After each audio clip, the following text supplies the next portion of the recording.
My name is Gavinsky, and I am the collections manager here at the Western Heritage Center. Thank you guys for coming. I wanted to give a brief update about what we have going on in December. Can you flip the speaker on? Can you hear me? Oh, there we go, that's better, right? Okay. So, we have an event coming up December 3rd. It's our holiday play-palooza.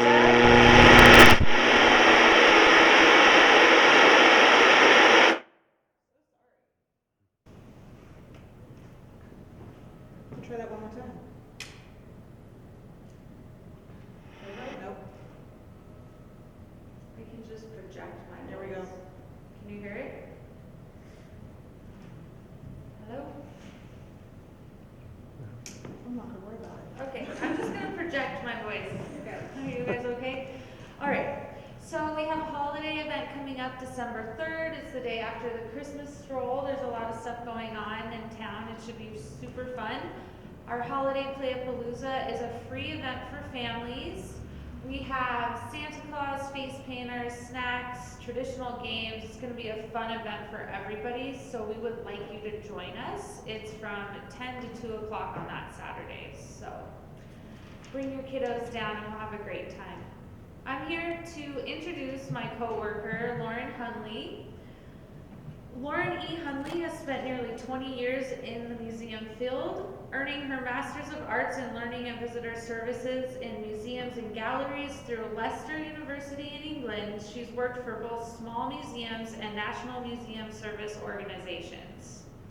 She is the author of 101 museum programs on a shoestring budget and has presented at numerous museum conferences. She is currently the community historian at the Western Heritage Center in Billings, Montana, and serves on the board of directors for the Mountain Plains Museum Association and the Montana Association of Museums. Her recent projects include Conquering Diseases of the Past, Saints and Sinners, Women Breaking Tradition, and Healthcare on the Crow and Northern Cheyenne Reservations. Thank you guys for listening. This should be a really interesting and fun presentation. Here is Lauren Hunley. All right. So I am gonna, first of all, I'm gonna start and say, do you guys love our new podium? I'm so excited about it. Special thanks to the Susan Heinemann Foundation for funding a new podium and a new sound system, which is currently on order. So next year is going to be very exciting for us. Today's presentation really has its roots in the exhibit from last year. If you guys remember the Conquering Diseases of the Past exhibition that we had. In the process of developing and researching that exhibit, I came across some really interesting notes in the newspaper. Specifically with smallpox.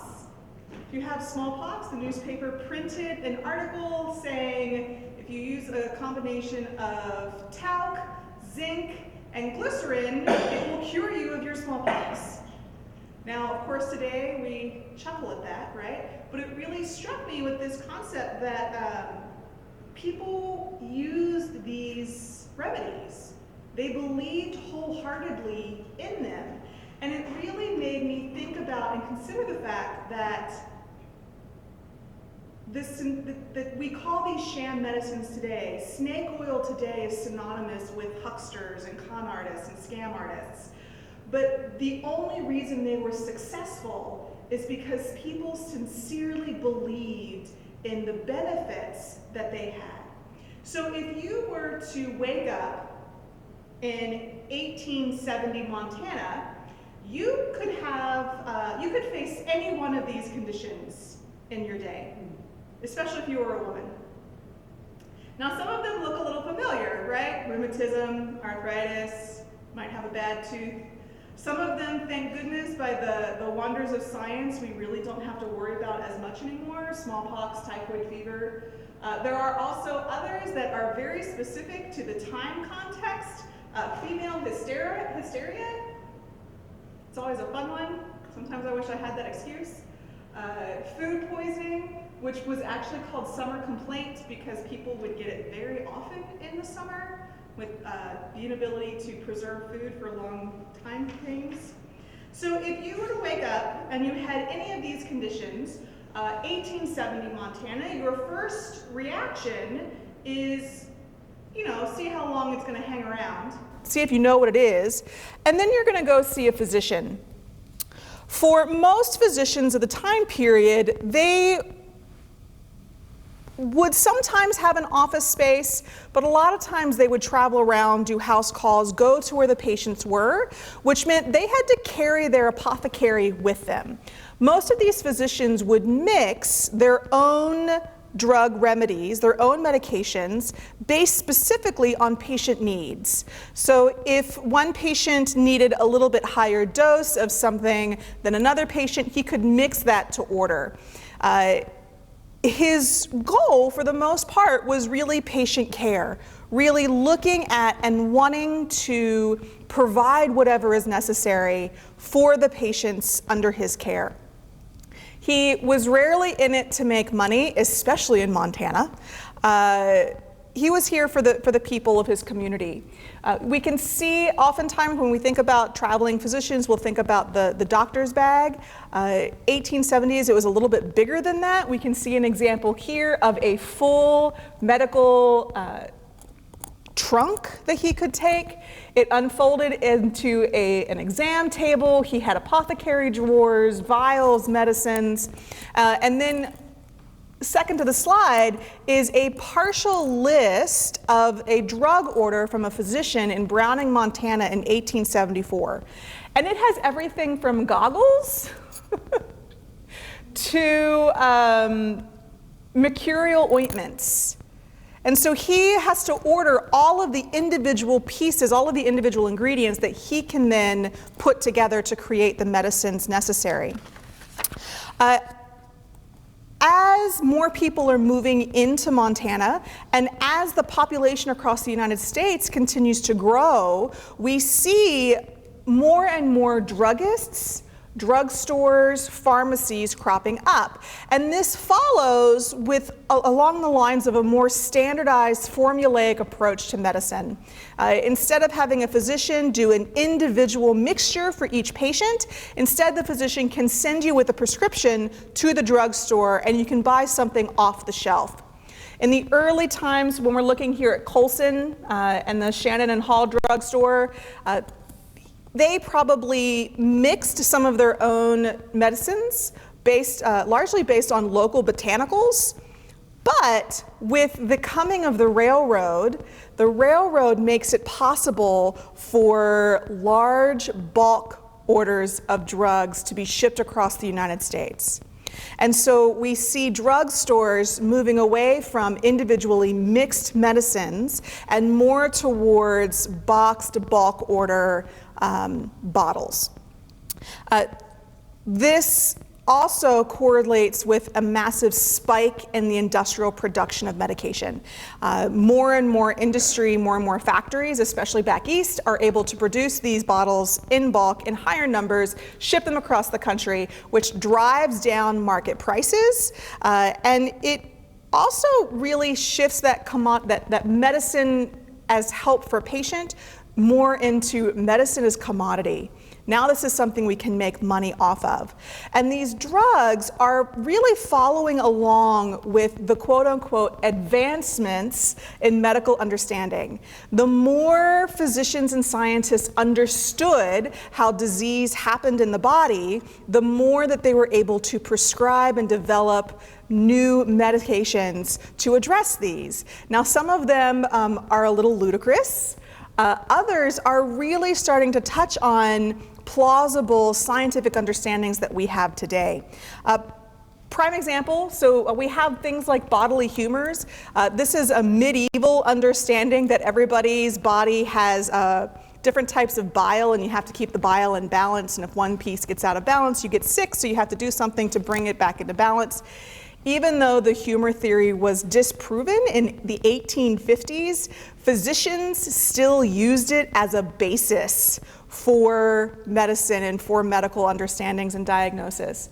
Right about the turn of the 20th century, there was a great theory about blood inefficiencies. It said, hey, if you're sick, if you've got nervousness, if you're struggling with some stuff, it's because your blood isn't pure enough. So we're going to give you something to help purify your blood. And then we have things like germ theory. Germ theory was first established in the 1850s, and people loved this idea, and they would run with it, almost sometimes too far. And these are just three of the bigger ideas. I mean, there were a lot of other theories rolling around that doctors used on a regular basis that raise your eyebrows. I mean, I think one of my favorites is the wandering uterus. Women, they thought that if you were sick, it's because your uterus had migrated to another part of your body, and so the medical treatment was to try to draw your uterus back into the right place to take care of whatever ailed you. I think that's one of my favorites. Just illustrates a complete lack of understanding. But just illustrating that these are the theories that physicians believed as well. These are forming the foundation for diagnostic practices that are happening. And so even the doctors didn't always get it right. Even the doctors firmly believed in some of these treatment components that we're going to look at today. So for example, the humors. Remember I mentioned this theory was first presented with the ancient Greeks, the ancient Egyptians, the ancient Romans. It got really popular in the medieval times, medieval Europe. And even though it was disproven for sure in about 1858, doctors still used it. So it was this belief that your body has different types of bile and different types of humor components that have to stay in balance. And one of the biggest drugs that we see used in connection with this belief is calomel. Calomel was consistently prescribed by doctors into the 1920s. It was used as a teething powder for babies. It was prescribed to relieve bowel troubles. It was touted especially for treating parasites. Well, the reason it quote unquote worked is because it's powdered mercury. It's mercurious chloride. So when you take calomel, especially in high doses, patients would lose liquid in all orifices. It caused massive diarrhea, extensive drooling, both of which are indicative of mercury toxicity. But the belief was you're getting all of the bad stuff out, right? You have to balance the humors in your body. So if you're getting all the bad stuff out, it can bring those pieces back into balance. Prescribed through the 1920s. And even though they knew, and it was labeled even later as mercury, it was on druggist shelves into the 1950s. You could still buy this specifically as a laxative into the 1950s. What about those blood inefficiencies, right? Blood purity issues. I'm going to read you a quote that really makes me chuckle. It's a little long. Recent discoveries by medical science prove conclusively that constipation, indigestion, dyspepsia, biliousness, hyperacidity, autointoxication, disturbed heart action, overloading of the kidneys with consequent excess of uric acid in the blood, headaches, nervousness, sleeplessness, medical depression, mental depression, dizziness, bad breath, coated tongue, sallow complexion, sluggishness, sour stomach, loss of weight, loss of vitality, loss of appetite, rheumatic pains due to toxic poisoning, and mental and physical inefficiencies can be traced to impoverished blood. Everybody heard something in there that sounds familiar, right? It was a great way for them to kind of throw out a net and hit somebody's ailment. Hood's sarsaparilla was a very popular remedy that was both recommended by physicians and available over the counter. And they advertised specifically by purifying your blood. They advertised, do you want good blood? Have Hoods.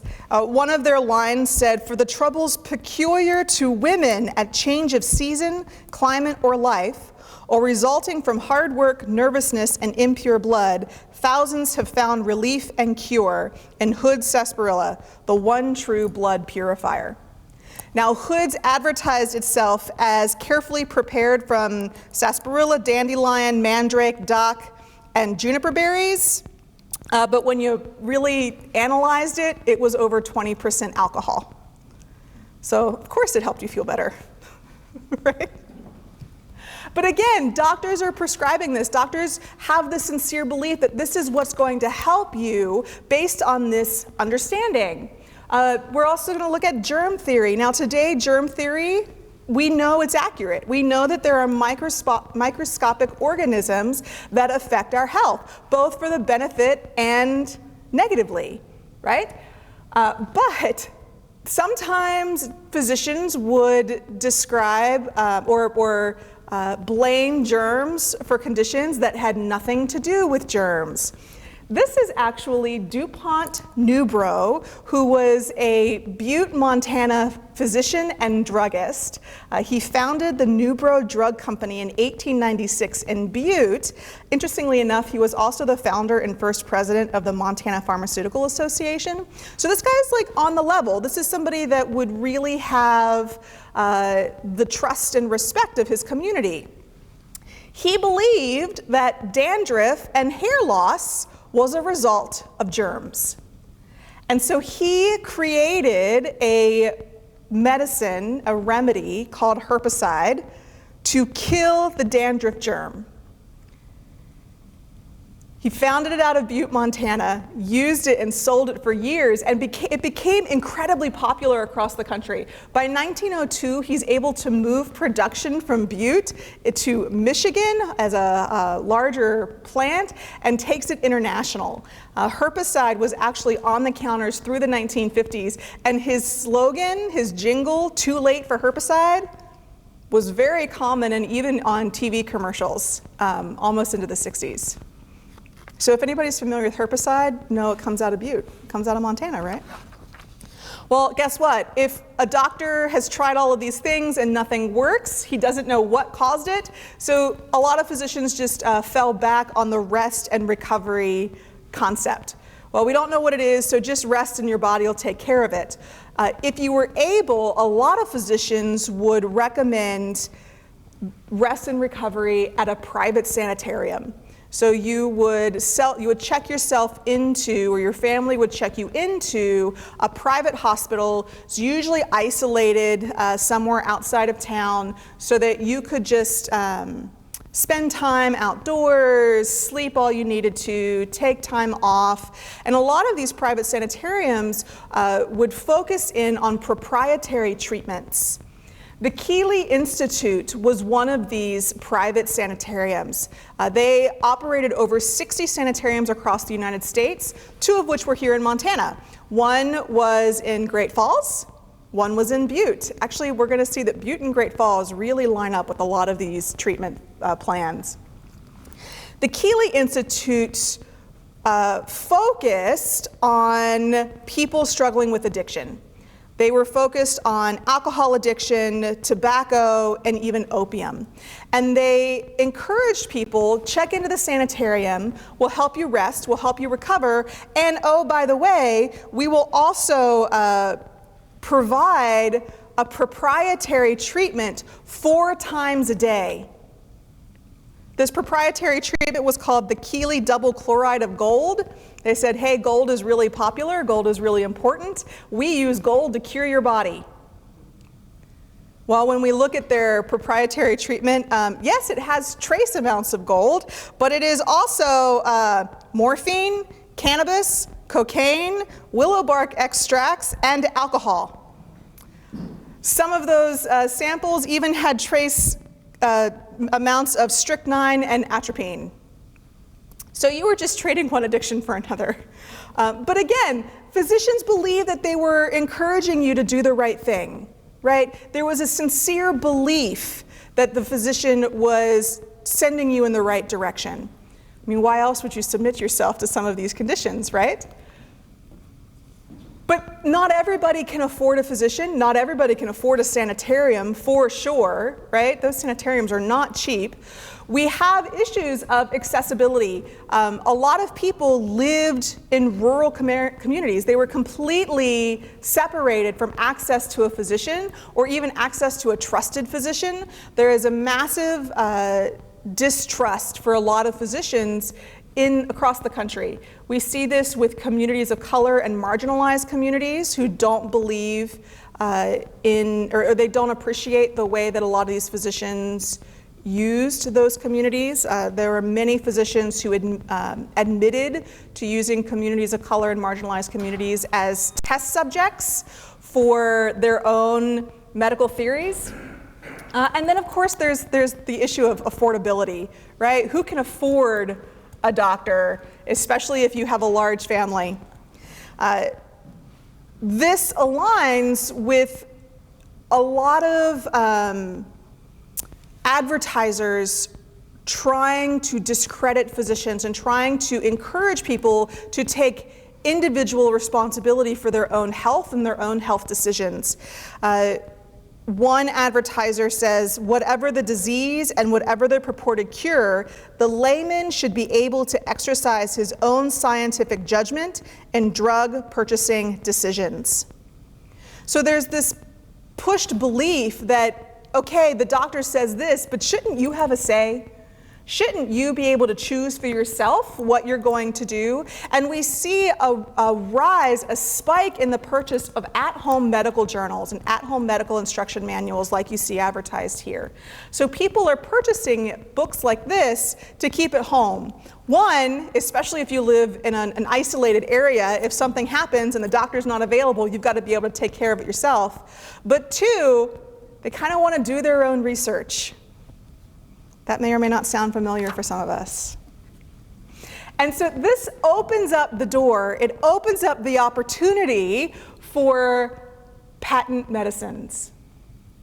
The magic bullets, the cure-alls, the things and the treatments and the remedies that you can buy yourself and you don't even have to see a physician. Patent medicines were really what we identify as patent medicines is really any remedy advertised for sale and not prescribed by a physician. So you could get it at the local grocery store, direct to home mail orders, printers, postmasters, pick it up over the counter at the drugstore. A lot of these patent medicines were produced by scam artists. We admit that. But you know what? An equal number of them were produced by people who really thought that they worked. A lot of the inventors and producers of these medications partook of their own medication, of their own treatments. They capitalized on this concept of selling hope. They took advantage of people's desperation and their drive to survive and their hope in a cure, their hope in a treatment, especially when they haven't found help anywhere else. This is just an accumulation, a sample of advertisements from Montana newspapers before 1910, 1915. I think my favorite is beautiful women use Dr. Sim's arsenic complexion wafers. Most of these patent medicines used a standardized advertising formula. Patent medicines perfected how do you get people to trust and believe in something that they've never heard of before. And so almost every single advertisement we see follows this pattern. This particular advertisement is from the Missoula'n in 1893. It's advertising an obesity pill. So it's a pill that you can take if you are overweight to help you lose that weight and get back to a healthy size. It starts with an explanation of what the drug is and what it does, a description of what it takes care of.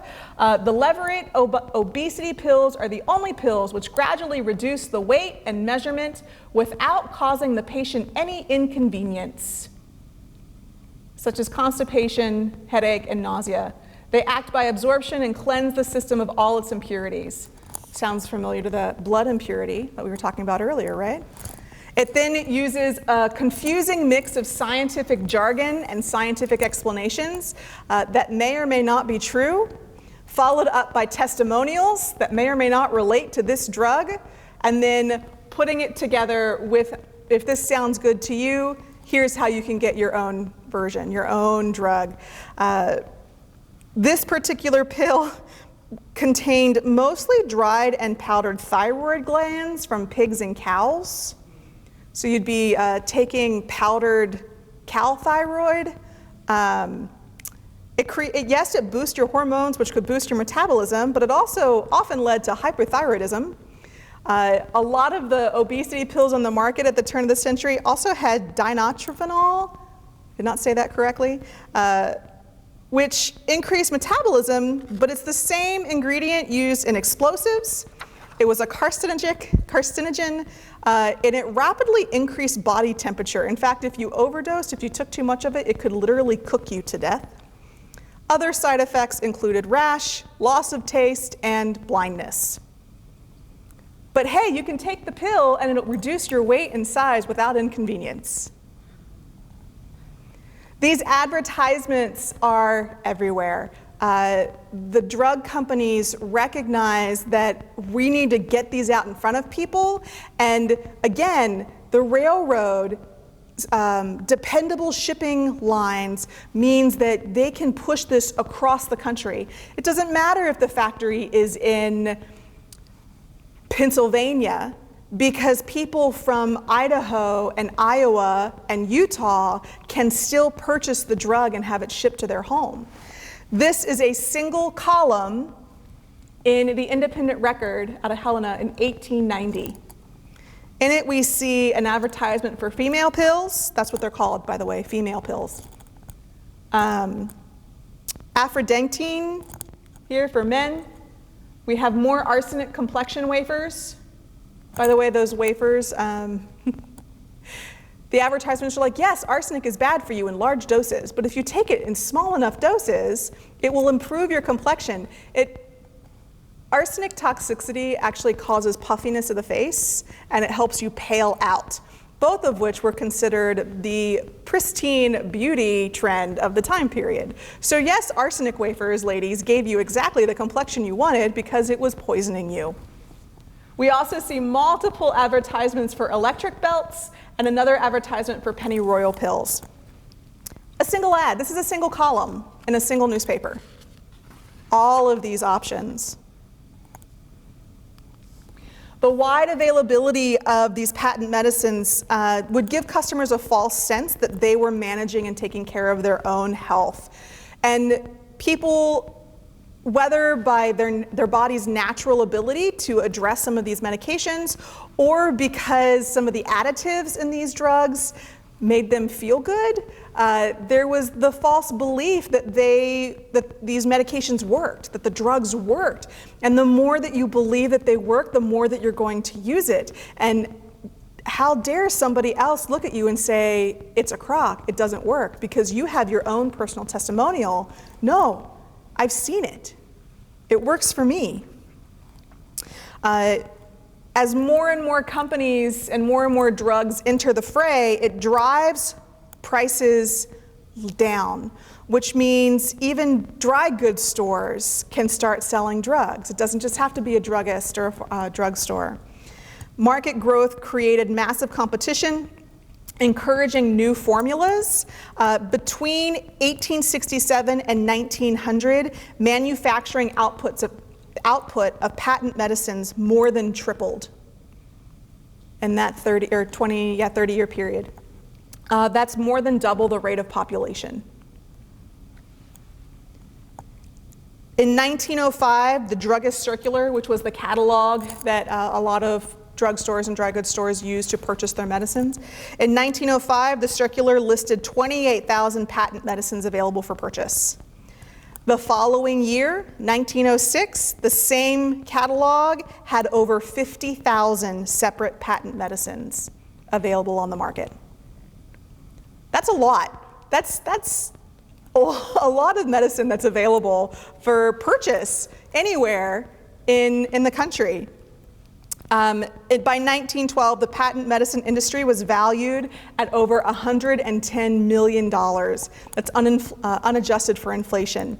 By 1950, it was $1.5 billion. And of course, the growth of the market, as more and more drugs become available, there's absolutely no regulation on this. There's no labeling standards. You can put anything you want in a bottle, slap a good name on it, and list it for sale. and make millions. And a lot of pharmacists and druggists and even physicians are starting to recognize, okay, we have a little bit of an issue, and there's some not good stuff, there's some poisonous and dangerous things coming on the market. And so there's a movement right at the turn of the century for druggists to separate themselves. They want to professionalize and standardize their business. So they start pushing that drugstores and pharmacies are where you can get pure medicines. It's where you can get proven drugs. Doctors started identifying and prescribing only to specific drugstores. Take this to this drugstore. Interestingly enough, we see a rise in the founding of state pharmaceutical associations around the same time period. For those of you who are interested, the Montana State Pharmaceutical Association was founded in 1891. It is the 43rd state to found a state pharmaceutical association, so we're a little bit late to the game in that aspect. And you know, as more and more people become aware of the fact that maybe these patent medicines aren't all they're cracked up to be. 50,000 different medicines, and they're all different. There's something not quite right here. But people, it doesn't negate the fact that people still have their firm belief, you know, this one might not work, but I know that this one does. I know this one worked for me, or my aunt, or my friend, or so-and-so's second cousin. So everybody knows somebody who's had a quote-unquote success from one of these drug medicines. And that helps firm up a shaky foundation that's really built on false hopes. Most of these patent medicines were adulterated or diluted, so they didn't have a full load or a full dose of the active ingredient that they advertised. One brand in particular could have as much as 4 times the recommended dose as another brand. So of course, even though these two brands are addressing the same conditions, they have the same active ingredient, one is going to work very differently from the other, simply because there's no formulaic regulation on this. Companies would use alcohol, glycerin, or even vinegar to dilute the formula. All of these ingredients also helped preserve organic and vegetable compounds to help for that long shipping process, right? It increased the shelf life for these medications as well. And as we can expect, there are numerous cases of accidental poisonings, suicides, degraded practices, and even murder. Patent medicines being used or accidentally contributing to some of these cases, in all innocence. A great example is Mrs. Winslow's soothing syrup. Mrs. Winslow's was available for 25 cents a bottle and advertised for 3 generations. Mrs. Winslow's soothing syrup soothes the child, softens the gums, allays pain, cures wind colic, and is the best remedy for diarrhea. Mrs. Winslow's was used for years and years and years to help control babies. If you had a crying baby, give them Mrs. Winslow's. That's because Mrs. Winslow's was just a concoction of gin and opium. It was essentially laudanum, marketed for babies, I should say. Opium symptoms include euphoria, which means the baby is going to be happy, drowsiness, so they're not going to cry because they're sleeping, loss of pain, constipation, which means you don't have to change them as often, nausea, slow breathing, and oh yeah, the small side effect of addiction. And if you look, this is the sale bottle from Mrs. Winslow's. There is no ingredient list. Mothers are dosing their children with Mrs. Winslow's soothing syrup in full innocence of what they're actually giving their babies. The ingredients are not advertised in any way, shape, or form. There is no dosing instruction. Do you give them a half a teaspoon, or do you give them a cupful? And that only exacerbates the issues that are the side effects that are going to happen here. I can't imagine how many generations do we have of babies who have stunted growth, addiction. How does this affect their mental development, right? As early as the 1880s, people are recognizing that medicines can go bad. Like medicines can have bad side effects. And most of these, the press has run several stories about addiction. And most of these stories, the press blames prescription and patent medicines for having established the addiction in the first place. This particular article is from the Anaconda Standard in 1911, and it's a full-page expose on opium addicts in Butte. By 1911, there were an estimated 4 million addicts in the United States, most of them considered to be victims of indiscriminate prescription and the sale of patent medicines. While this particular article quotes and says, the government agents find that the degrading drug habit has its origin in a very large percentage of cases in the use of a great variety of patent medicines, soothing syrups, summer drinks, served at cheap soda water fountains, and more. So even while local communities are starting to pass legislation to limit some of the additives in these medicines, addicts can go right down to the drugstore and buy it over the counter. We have lots of legislation that start, especially with opium, targeting opium. You can't sell it in the street. You can't maintain opium dens. Well, that doesn't matter because they can go down to the store and just buy Mrs. Winslow's soothing syrup. So there's no relief at this point. This really comes to a public head, to a head for the public with the publication in 1905 by Dr. Samuel Adams called The Great American Fraud. He publishes this article in Collier's National Weekly magazine. The article specifically targets a brand of snake oil, talking about this is what the snake oil advertises, this is what it's actually made of, this is what it's doing to patients. But it makes implications for the larger patent medicine market. One of the quotes says, acetanilid, said that wrong, acetanilid will undoubtedly relieve headache and certain kinds, but as the basis of headache powders, it is prone to remove the cause of the symptom permanently by putting a complete and utter stop to the heart. So yeah, you can take this headache powder and it'll help you. It'll take care of the headache because it'll take care of everything else too, right? He's targeting, this is one of the most popular, one of the most common active ingredients in headache powders on the market in 1905. But people don't know what it's doing because there's no regulation, there's no ingredient list needed. In the article, Dr. Adams says specifically, there it is in a nutshell, the faith cure. Not the stimulant, but the faith inspired by the advertisement and encouraged by the stimulant.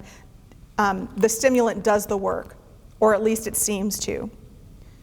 This article produces a national public outcry, and it pushes Congress to pass the Pure Food and Drug Act of 1906.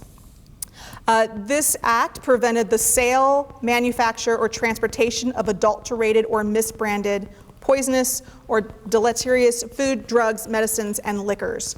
Interestingly enough, though, it defines drug specifically to materials and formulas identified by the United States Pharmacopoeia and the National Formulary, which were publications managed by the National Sciences Foundation.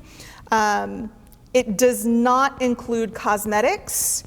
It does not include vitamins. It does not include supplements for maintaining health. However, it does require labeling on all patent medicine bottles. But here's the thing, you gotta put a label on it, but you only have to list the ingredients if your ingredients include something that's on a short list. That short list is basically alcohol, cocaine, heroin, and morphine. If you use any of those drugs, you gotta put a label on your bottle. It doesn't say you can't use them. It just says you have to label it. Interestingly enough, that short list also includes juniper and ergot, both of which are very popular and highly used herbal remedies, but they're put on the restricted list because of their abortive properties. A really great example. So what we see with the passage of the law is that a lot of companies make absolutely no change to their formula. Instead, they just change the label and a little bit of their advertising and then put it right back out on the market. A great example is Mother's Friend. Mother's Friend has been around since about the 1870s, 1880s. Before 1906, it was taken orally.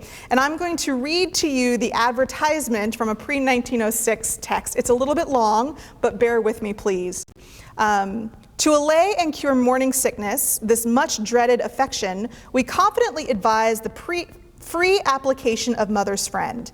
To young mothers, we offer you not the stupor caused by chloroform, with risk of death to yourself or your dearly loved and longed for baby, but an agent which will, if used as directed, invariably alleviate in a most magical way the pains, horrors, and risks of labor, and often entirely do away with them. It leaves her much less liable for flooding and convulsions and other alarming symptoms which so frequently follow the birth. Naturally will such be the result of the continued use of Mother's Friend, because it indirectly assists all the organs to move more naturally to perform their functions. That's only half the article, by the way. I'm not going to read the whole thing for you. But taken orally, it says, hey, if you use this, pregnant mothers, you won't have any pains in childbirth. It will help all of your organs move, operate more naturally, right? This is what you're supposed to do.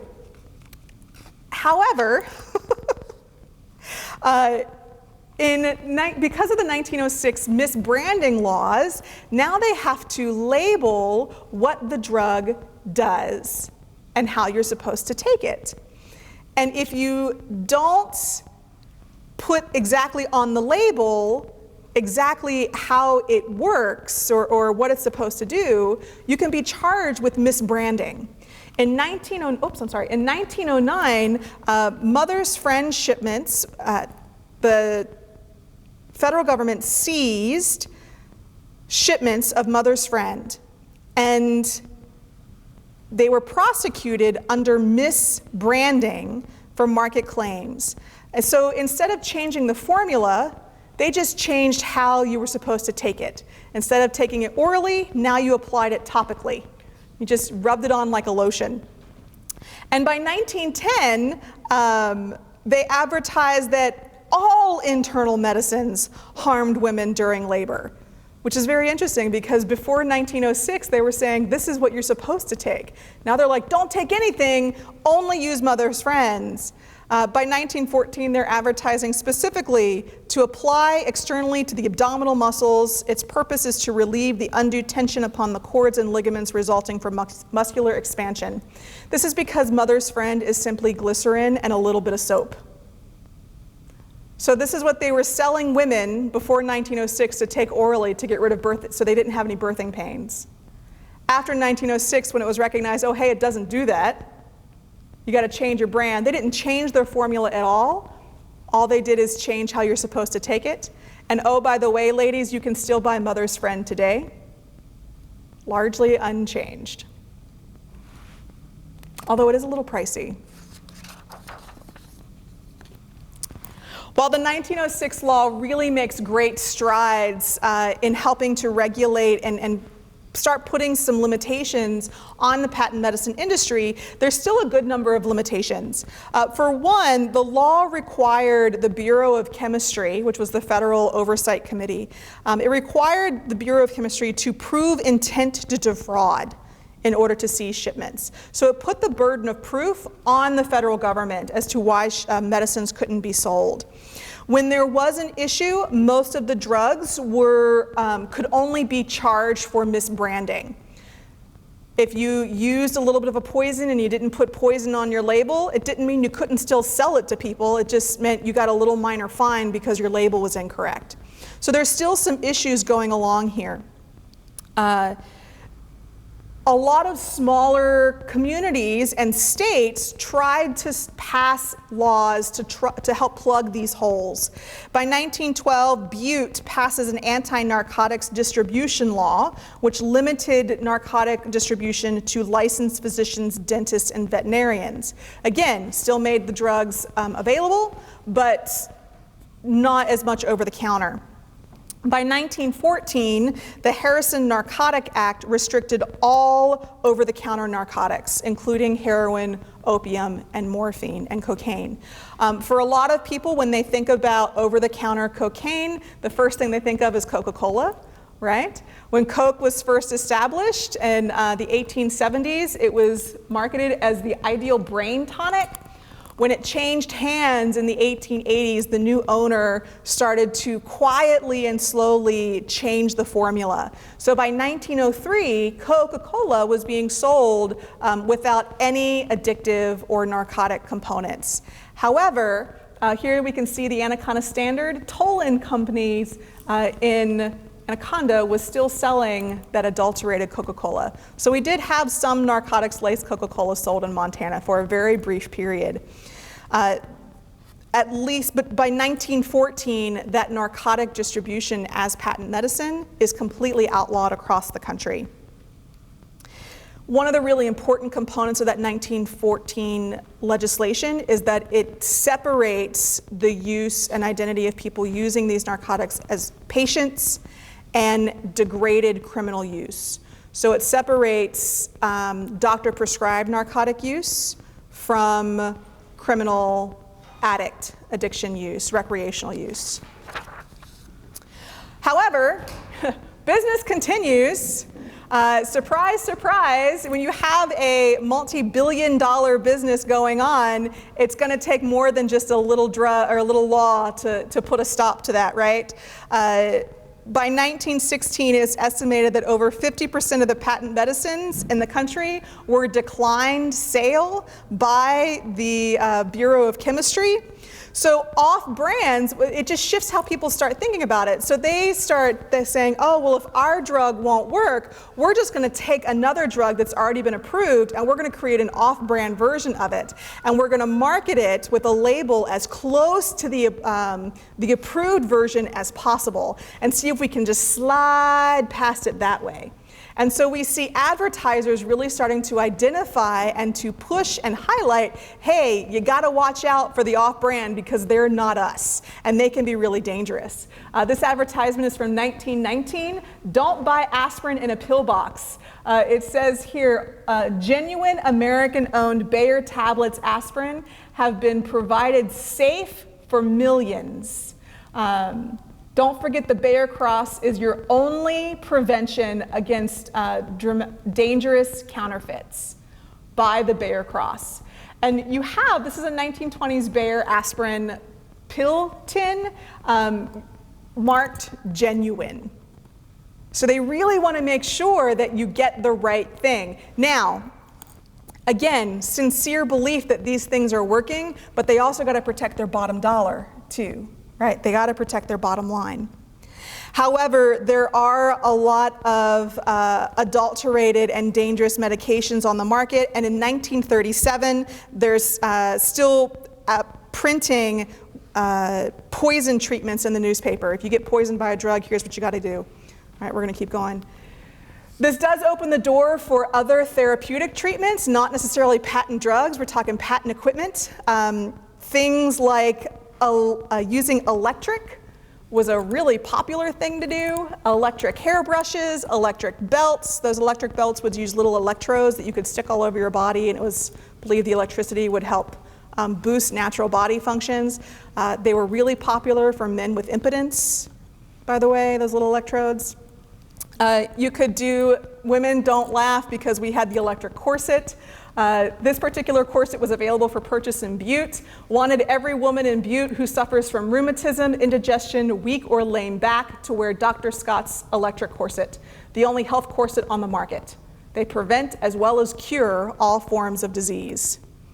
Another really popular therapeutic medical equipment was the internal bath, JBL's Cascade that you see here. This one was available in Missoula.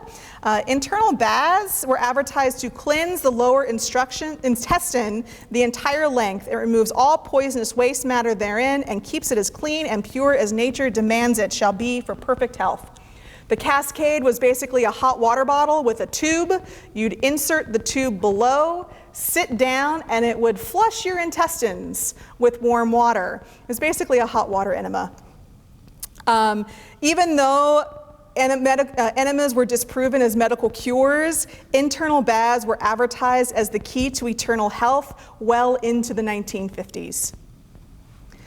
There are other therapeutic treatments happening at the time. The Billings Gazette detailed Dr. Voronoff's treatment. Dr. Voronoff was really looking for ways to improve male vitality and to lengthen men's lives. Now, his treatment was only available for men, was really popular in the 1920s, and he surgically implanted slivers from monkey testes into men in the corresponding area. And it was popular. Men lined up for this treatment at $5,000 a pop. If we adjust that, it was for $75,000 in 2022, you too could have monkey testes surgically implanted into your body to lengthen your life and to improve your male virility. Not a patent medicine, but people still ran with it. By 1937, the market had continued to grow, and we see another turning point. It really comes to a head. What you see here is Dr. Massengill's elixir.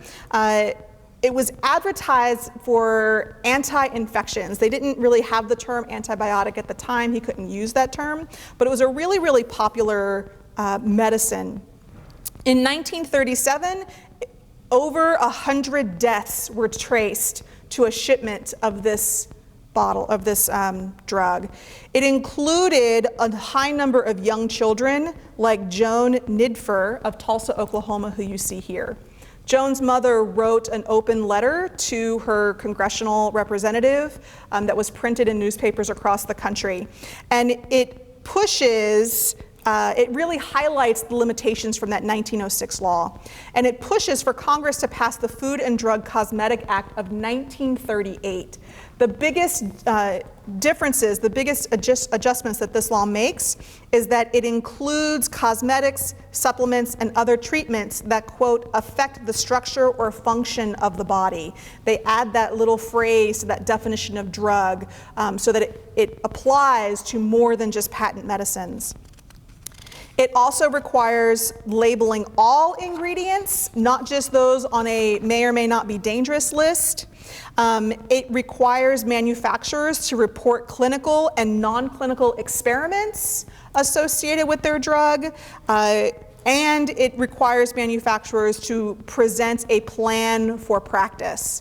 All of these pieces had to be approved by the USDA that would then certify whether or not a drug could be available for purchase or to give specific reasons as to why it was being denied.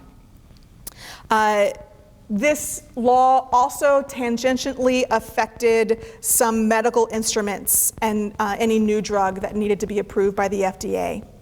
However, surprise, surprise, there are still loopholes. People are still going to buy the drug or the patent medicine that's been working for them over and over and over again. And let's face it, doctors are not immune. Doctors are still seeking new treatments that may or may not work. That includes lobotomies. We don't have time to go into all the details, but lobotomies were an incredibly popular treatment for the mentally ill in the 1950s, including a physician in Great Falls. So you could get a lobotomy in Great Falls.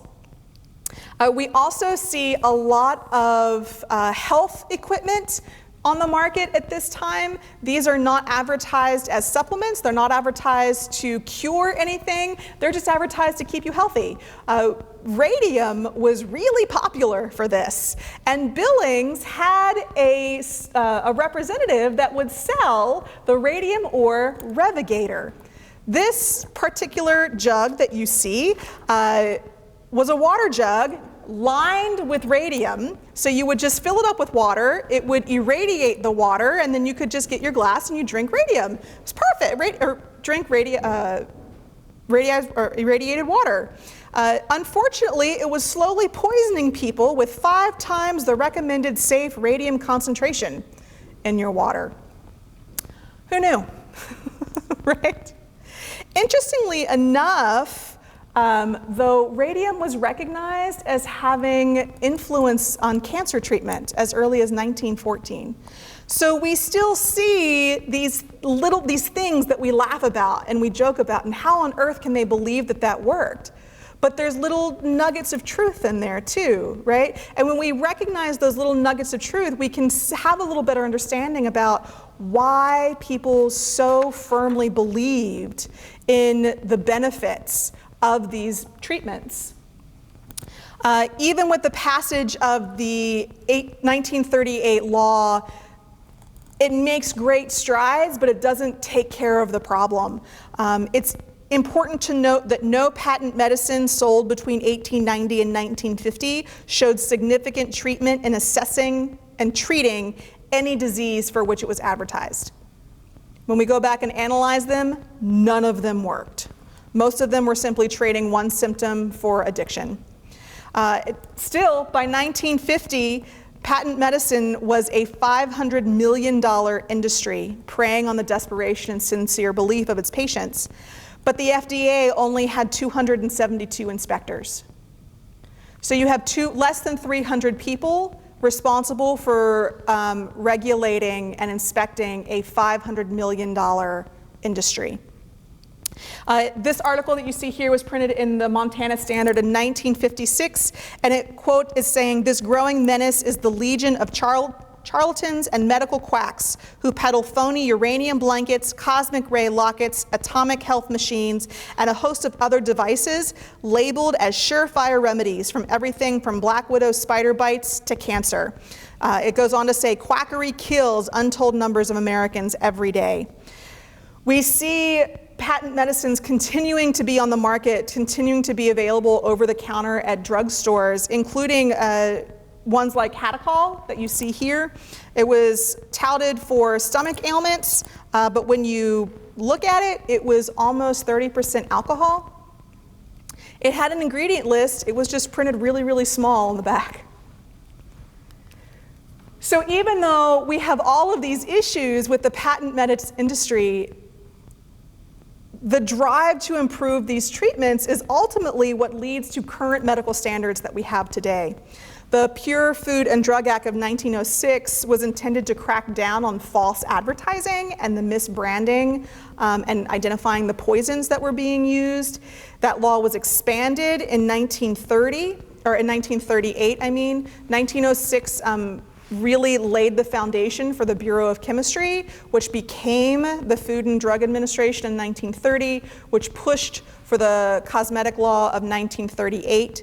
That law was expanded in 1962 to add scientific rigor to the drug industry. So all of these things build up for us today, understanding that every single piece had a foothold in American society because people truly believed that it worked. So when I come across those weird advertisements about smallpox and saying that an electric belt will help you cure smallpox, the only reason they were able to do that is because people believed that it worked.